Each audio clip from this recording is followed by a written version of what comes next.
From the land of lakes, this is 10,000 Takes. Brought to you by Minnesota Score Radio. Wally and Eric back for yet another week as we slice and dice the always busy, always topical, super saturated Minnesota sports scene. And Wally, once again, plenty of topics to get into, but I thought we could discuss what I believe is a sports revolution that is taking place, and it began in Kansas City earlier this month. I think a lot of fans out there in Sports Nation have had it, with owners asking for taxpayer money to get new arenas or stadiums, NIL, transfer portals, high food and drink costs in the various venues you go to. But I think it all reached a tipping point when Kansas City voters said no to a tax to fund a new Royals ballpark and money to renovate Arrowhead. My opinion, those venues are the best or among the best in their respective sports. They don't need to do this. And I think fans said the same thing. Yeah, well, they said it at the ballot box, and they overwhelmingly said, no, we're not going to give you, especially, you look at those two stadiums, the shot here behind me of Kauffman Stadium. I mean, I was there last summer. I thought it was great. It was my first trip to Kauffman Stadium, and I loved it. I thought it was a great place to watch a ball game. They got plenty to do there, and the fans there that I talked to, man, they're all in. They love that stadium. They don't want to go into downtown Kansas City with a new ballpark. Sure, it'll have some bells and whistles and that type of thing in downtown Kansas City, but you won't have the footprint so you can tailgate. The Chiefs, actually, what they want to knock down Royal Stadium, Kauffman Stadium, and use that for more of their stuff, whether it's a museum or whether it's more tailgating or more suites for the fat cats. Yeah, well, probably. I see right through these billionaire bullies like they're wearing saran wrap, and I've had enough. I used to be a big pro stadium and arena guy, but I think you quit asking the public for their hard-earned money. Clark Hunt, Chiefs owner, billionaire, came from the silver empire of his father, Lamar, who started the AFL. And then there's John Sherman in Kansas City. I mean, he got enough money to start his own Fort Knox. So these guys can do it on their own if they want. And I'm with you. I've gone to the K many times. I think it's one of the top ballparks in Major League Baseball. Why would you vote to tax yourself when you already have a stadium that the fans universally love? And I got news for you. The Royals aren't going anywhere. No. They can threaten to move. And of course, the Chiefs, they said they may move. Oh, yeah, right. The Chiefs are going to leave Kansas City. Well, you know what's telling about the voters rejecting this? The Chiefs are the new dynasty. They've been in 4 Super Bowls and won 3 in the last 5 years, and that wasn't enough to get their $850 million renovation. Fans are saying, you know what, it's great to root for this team. We love them, Patrick Mahomes and company, but we're not giving you any more money. Yeah, get your hand out of my pocket. That's for sure. Look, and this isn't just about Kansas City. There's money that's supposedly wanting to come out of our pocket, yours and mine here, right here in Minnesota. The Wild, they want upgrades to the XL Energy Center. Now, have you been to the XL Energy Center and looked around and said to yourself, man, this place is a dump? I mean, come on, this is one of the top arenas in the entire country, let alone North America. It's 24 years old. It's got great curb appeal. It is aging gracefully. I've never once gone into the X and thought they need to do this, or that. It's perfectly fine. Yeah, they don't need, obviously, if there's some chairs that have some rips in the seats or something, fine. Do whatever you have to do there. But please, don't ask for our money to rebuild or refurbish or whatever it is. And then there's that white elephant on the east end of downtown Minneapolis that they keep dumping millions of dollars into, including that ridiculous security fence. They want to spend $63 million of your money to put a security fence around U.S. Bank Stadium. You have got to be kidding me. Yeah, that's a glass elephant. And boy, the panels have already fallen off the zinc. They've had a roof leak. There's no tailgating there. I don't like indoor sports anyways when it comes to football. I think they could have done so much better. And a security fence, they don't need it. Trust me, you've gone to Lambeau. I have, which is the NFL Cathedral, right? Green Bay. There's no security fence there. You can drive right up and you can hug the Lombardi statue. Same thing at Arrowhead and Kaufman. I drove right into the parking lot. Nobody stopped me. Yeah, well, you're not going to be able to do that at U.S. Bank. You're not going to be able to get within, 50 yards of the stadium, within a Greg Joseph field goal of the stadium? Well, how about this? Why don't you put up some bird-proof glass and make it friendly and safe for our feathered friends who use that Mississippi migratory skyway down the river, and then they bang into that stadium. Needless. That could have been prevented too. Well, I know you're a bird guy. I guess I'm not as stoked about that as I am about that stupid fence. The People's Stadium needs a $63 million fence around it, not to mention all the other money we've dumped into that building to fix things like you've said.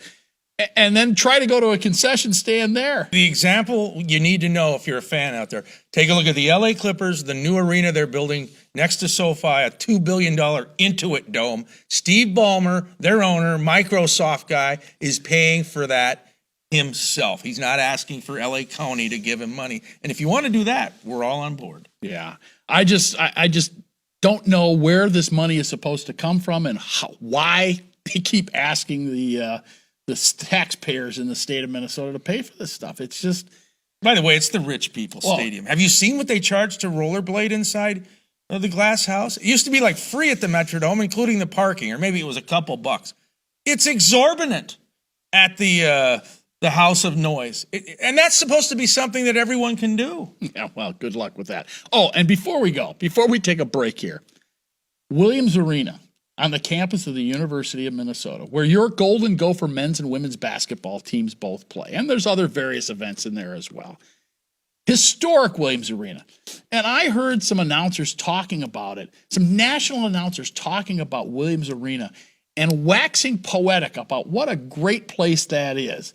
Yet we have to somehow cater to what 18-year-olds want because we're trying to recruit them into that building so that they, you know what?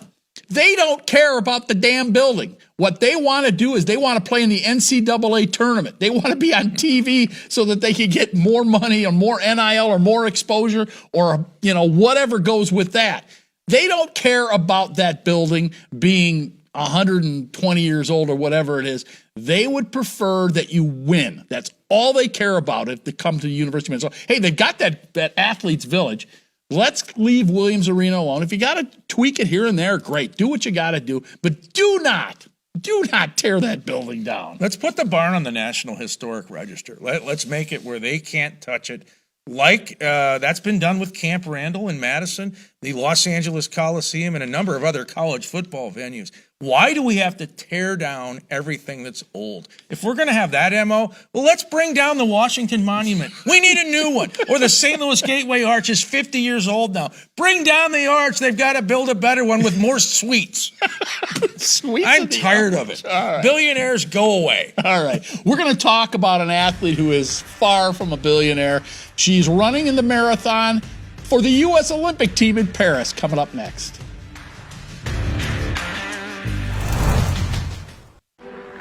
When you see somebody who's a great skater, you can see in their individual rhythm. My name is Christian Grunna. I am owner, head coach, operator, main instructor for Grunna Power Skating. We had a history of not just speed skating, but auto racing in our family, so always interested in being fast. I want every player that comes my way to develop their skills, but also grow confidence in themselves as a human being.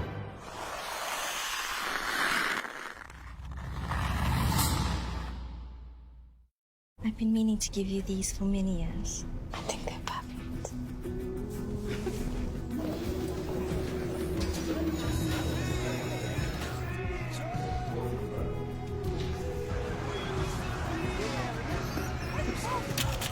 Maya? Oh, I love your earring. Why didn't you try these? It isn't just about vision. It's about care.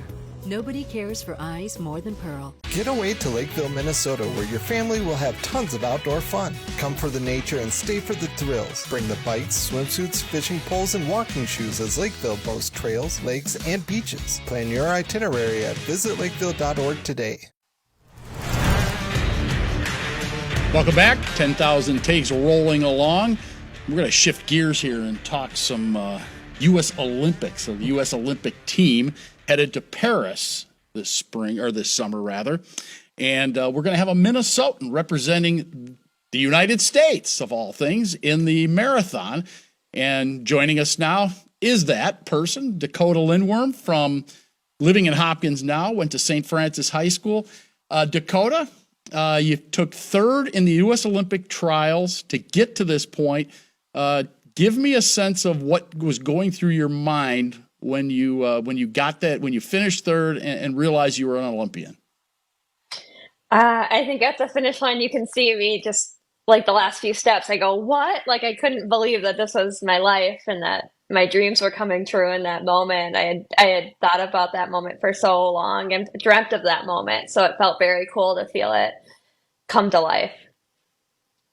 And I'm sure you would be ecstatic wherever the Olympics are being played, but this is Paris. And you told us off camera you've never been to Europe, so this is going to be a chance to see France, maybe the UK, some other countries, but it's Paris. How cool is that?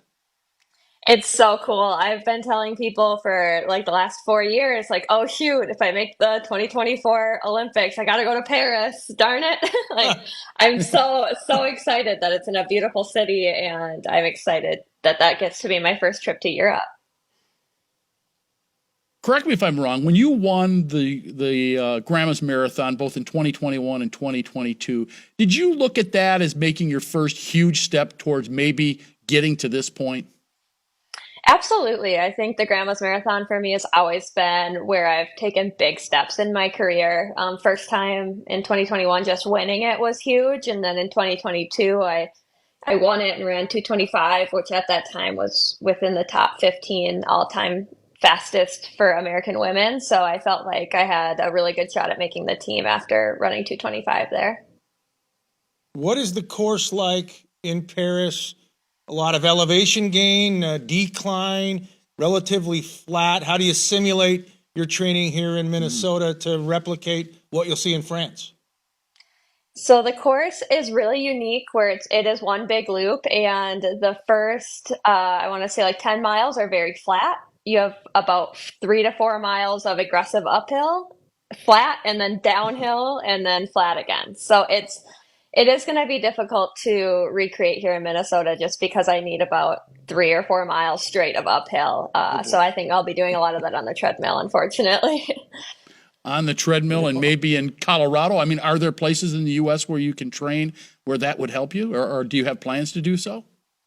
I certainly could go other places to train, but luckily Minnesota and Paris have very similar climates. So I want to stay here so I can kind of recreate the climate effect because it will be very warm in France. So I want to make sure that I'm ready for the heat, most importantly. Would a place like Buck Hill serve a purpose? You do have a pretty good incline. That's a good idea. When I first moved back here, I lived not far from Buck Hill, so I could head back down there. Yeah, well, and if nothing else, I know they do a lot of that summer skiing with the fake snow and whatever else they have going on at Buck Hill. I understand, speaking of snow and ice, that you played goalie and you played hockey in high school. Is that true? And how did you make the transition from playing goalie to being a marathon runner? Well, of course I was playing hockey. I'm a Minnesotan. I think that's a rite of passage. Yeah, I started playing hockey in the second grade and fell in love with playing goalie because you just never had to get off the ice. You never had to take shift breaks. So in high school, I was just really serious about it. And my mom just saw how invested in hockey I was, which was great, but also was maybe too invested as a freshman in high school. And she just said, hey, I think, a lot of great athletes are great at a lot of things, and broadening your horizons will only make you a better hockey player. So I joined track thinking I'd be pretty good at it since I usually beat the boys in the mile and gym class. And, my first year as a freshman on the track team, I took last in a lot of those races, but really put a chip on my shoulder and made me want to get better at it. Break down the training routine for a marathon. I think sometimes people think, oh, they're running 26 plus miles every day, but we know it's not that way. It goes in stages, doesn't it? You're building up to the 26, am I right? Absolutely. You build up pretty slow. I'm a high mileage marathoner, so I'll get up to 130 miles a week. So I'm doing, somewhere between 18 to 19 miles a day in doubles, but you don't just go out and run 26 miles every day. I'll do one 26 miler throughout the build. And I understand that you haven't run, in compared to some of the other marathoners who run in this race in the Olympics, that you're a relative newcomer, that you've only run, 15, 20 marathons total? And that's not a lot compared to some of these athletes you'll be competing against. Am I right? Yeah, I've run a lot for my age, so I'll be probably one of the youngest to qualify. 28's a very young marathoner. Typically, women start to hit their stride somewhere between 30 to 35. But yeah, I've got a lot of learning left to do for sure. Where is the coolest marathon you've run so far? I'm a hometown girl. I love my Duluth Grandma's Marathon. You can't beat that. Tell us about that course. It's so beautiful because when you start, you're kind of in the middle of the woods. There's nobody there. That's when you feel good and it's nice and quiet. And then you come out by the beautiful lake, still when you're feeling good early in the marathon. And you can see the lift bridge from like 18 miles to go, and it's tragic, but it's amazing. But as you go down the course, there becomes more and more people. And once you get into Duluth, where you're really hurting late in a marathon, you've got the best crowd support I've ever experienced. And then, of course, to finish at the Grandma Saloon, you walk right in and you get a beer and a burger and celebrate your race. Away you go. You mentioned the heat in Paris in the summer. We had the Twin Cities Marathon last October canceled because of heat. So is it going to be a grind? More than usual? 26 miles is a grind, but the heat, it's got to play a factor, right? Absolutely. I think in this case, which we didn't have for like the Twin Cities Marathon, is we're expecting it. We know it's going to be warm, so we can prepare for that. And it's going to be hard, but you can train for it. I was just in the sauna about a half hour ago, getting ready for it. Heat acclimating. Have you run in the Twin Cities Marathon? I ran in the Twin Cities Marathon in 2019, and I took second that year. And you have not run in it since, and why not? It just hasn't fit in the schedule, and they often have the Twin Cities 10 mile that same morning, which is a really competitive professional race normally, and it's a hard one to pass up on. So if the lift bridge is your beacon or your landmark when you run the Grandma's Marathon in Duluth, is the Eiffel Tower, is that going to be the end spot for the marathon in France, or is it somewhere else? It doesn't end at the Eiffel Tower, but I do believe it's near the Eiffel Tower. So I think if you can get that in your sight, you'll know that you're getting there at least. And I know when you finished in Orlando at the U.S. time trials for the Olympics, it was tight for a while, and then you pulled away toward the end to take third, although first and second, there was a big gap between those as well. But what was that like, knowing once you had pulled away from that competitor that ended up finishing fourth, that you knew you were going to get that third place finish that you needed? Yeah, it was interesting. When somebody's right behind you, you don't really notice when they're not behind you anymore. So that it was interesting to hear, like, all of a sudden I heard 3 seconds behind you, 5 seconds. And that's when I knew I was dropping her. And it was really amazing to know that my dreams were coming true, but also there was a lot of race left and you never know if somebody's coming quickly behind you. So I was just trying to stay in the moment. Yeah. Have you given much thought to the fact you'll be on the global stage when you're running this race? People from all over the world will be tuning in. Yeah, it's hard not to think about that, but I'm just trying to approach it like it's any other race. I think that's how I'll be the most successful. And, I hope I have a great day. Well, we hope so too, Dakotah. Thanks so much for spending some time with us. Good luck with your training between now and then. And when you come home, we want to have you on again, whether you take a medal or whether you just beat some of your own personal times. We'd love to have you back. Well, I'd love to be back. So thank you so much for having me. All right. Thank you. She is Dakotah Lindwurm. She is a U.S. Olympian in the marathon, and she's headed to Paris this summer. Stay with us. More here on 10,000 Takes after this time. Let your adventure begin in Lakeville, Minnesota. We have over 90 places to grab a bite to eat, and we're close to the Mall of America, Valley Fair, and the Minnesota Zoo, plus hotel packages and great rates. Visit Lakeville. We're serious about fun all year round. When you see somebody who's a great skater, you can see in their individual rhythm. My name is Christian Grunna. I'm owner, head coach, operator, main instructor for Grunna Power Skating. We had a history of not just speed skating, but auto racing in our family, so we're always interested in being fast. I want every player that comes my way to develop their skills, but also grow confidence in themselves as a human being.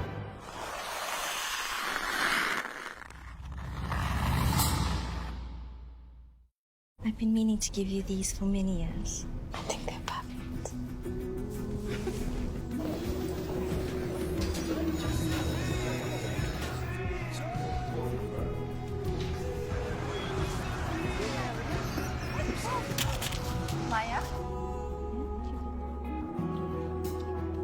Oh, I love your earring.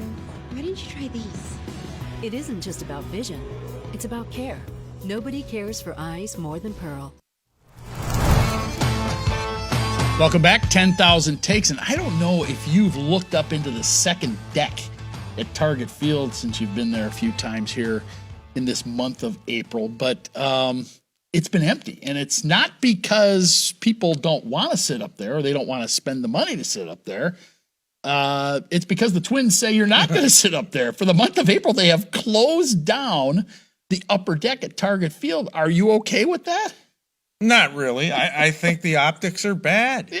First of all, they're saying we don't expect a lot of people to come to our ballpark, which was clearly the case when you have a high-profile team like the LA Dodgers show up and you draw 15K, 17K, and 18K in 3 consecutive days. Now, we know April baseball in Minnesota is always dicey. The weather comes into play, etc.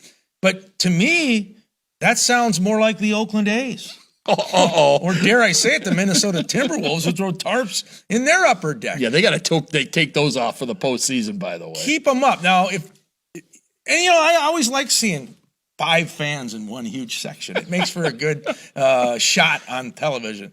So I think it's odd to me. I would have everything open and available and let the fans sit where they want to sit. Yeah, and I have a funny feeling that those upper deck spots too are cheaper. So does that mean you have to pay for lower deck pricing now, no matter what? Well, they do have the upper deck in left field open. Okay. So that part is available for fans. And I checked the secondary market for your Guardians and specifically for the Dodgers when they were here, and it still stayed low. So it was not probably any different than had they had the entire venue open. And by the way, when you went into that secondary market, I know you get, fees tacked on to whatever it is. So if it was a $5 ticket, it probably cost you about $15. Because the Twins are getting in on the act too. I think we talked about this a few weeks ago, but they are tacking on $3, even if you go to the box office. So don't waste your time going to the box office thinking you're going to get a deal now. I want somebody in government, I don't care which side of the aisle they're on, to maybe we need one from each side, Democrat, Republican. Go attack fees. You see it in the travel industry with resorts, cars. You see it. I saw it in one of the parking locations at MSP the other day when they gouged me on my way out coming back from Phoenix. You see it with tickets. I'm tired of fees. Just tell us what it costs. What's the price? Yeah. It's like goodness. Going to the doctor. Tell us what it costs. All right. Stay with us. Takes of the day coming up next. You won't want to miss that. I've been meaning to give you these for many years. I think they're perfect.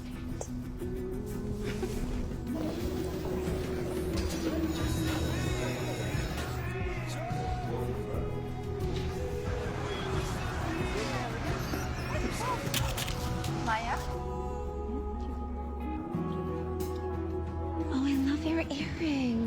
Why didn't you try these? It isn't just about vision. It's about care.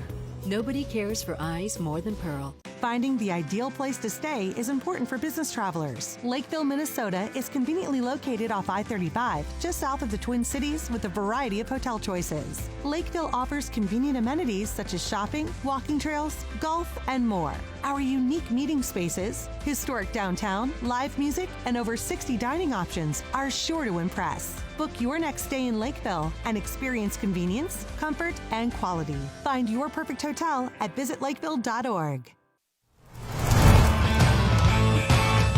10K Takes on television as we wrap up yet another episode. We're going to find out what your mood is. Are you a giddy guardian, cranky Yankee, angry American? How you feeling today? Well, you know, all the talk recently over the last several days here, the NFL draft. Well, I want to take you back to the NBA draft back in 2020 when your Minnesota Timberwolves had a choice. Would they take LaMelo Ball or would they take Anthony Edwards, the kid from Georgia? Well, I got news for you. They made the right choice. I know a lot has gone wrong in the Glenn Taylor era, but Gerson Rosas hit the nail on the head in taking Anthony Edwards back in 2020. LaMelo Ball, yuck. Anthony Edwards has been the bomb, if you will. This year alone, averaging over 26 points, 5 rebounds, 5 assists per game. And not only has he become the face of the Minnesota Timberwolves franchise without question, he is now becoming very quickly the face of the NBA. You can forget about Giannis or Jokic or whoever else you want to put up on that pedestal.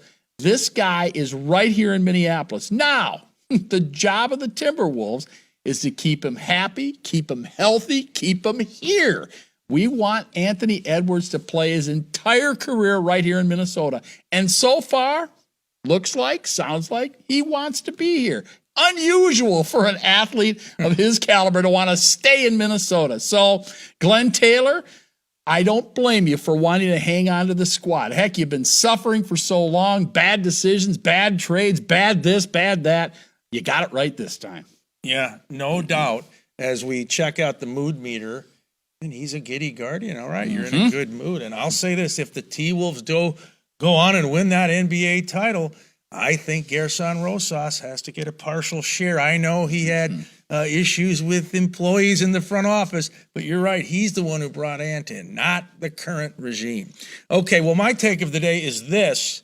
I was in Phoenix recently broadcasting a celebrity basketball game that was part of Final Four weekend.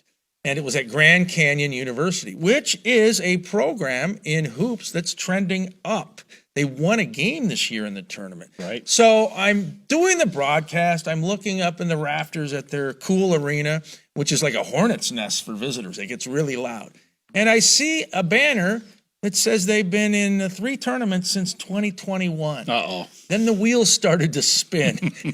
And I said, wait a minute. So your Minnesota Gophers, Big Ten, D1, tradition, they haven't been to a tournament since 2019. True. And you start thinking about how low we set the bar for some of the programs, if not all of them, here in Minnesota. Come on, Ben Johnson. I like what you did this year, and I realize the portal is out of your control, but you got to deal with that. You got to deal with NIL. Take the next step next year. Please get this team in the NCAA tournament. The NIT will not cut it. Yeah. So apparently it's the barn's fault, that Williams Arena fault. That's why. Blame the barn. Blame the barn. On that note, we got to go. Let's FedEx out those thank yous. One to Dakotah Lindwurm, David Weld, Paul Langfellow, Rocky, for Wally, I'm Eric. Saying so long, this is 10K Takes, your sports ticket.